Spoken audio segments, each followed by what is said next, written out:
Wanted to talk about is not using RAM that's on your motherboard's QVL. QVL stands for Qualified Vendor List.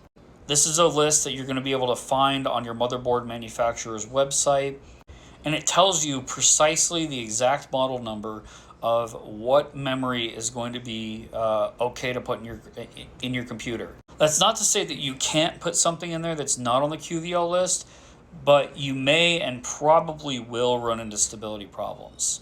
So I'm just going to show you guys how to look for this. It really is just as simple as doing a Google search for your motherboard. Now, at least for MSI, their website, in my opinion, is more difficult to use than it needs to be. But you go to support, then in the support search, you would type the name of your motherboard.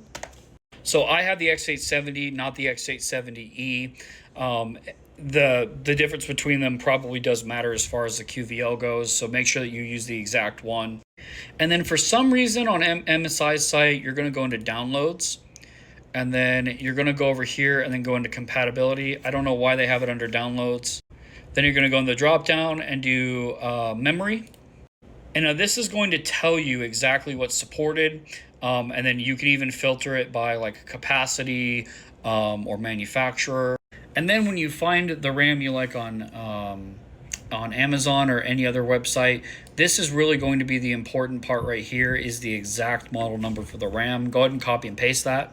Now again, MSI's website makes this more difficult than it needs to be. It says memory by 9XX. Honestly, I don't know what the difference between these three are, but if you search for it and it doesn't appear in there, select a different one by 8XXG, and then copy and paste it back in there. And then see if it appears. It does not, so we'll do by 7XX, and then we'll copy and paste it again. And there we go.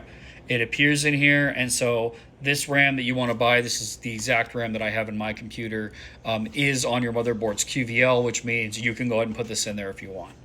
Now again, I have no idea what the difference between the 7XX, 8XX, and 9XX is. That's just MSI's website being difficult, but this process is generally the same. Or if you're not sure, you can also ask ChatGPT. Just copy and paste this and then type in your motherboard and ask if it's on the QVL, and get its answer. So that's about it. It's not that hard to do. Just make sure you're doing your due diligence when picking DDR5 memory, and just for the best stability, using some that's on your motherboard's qualified vendor list.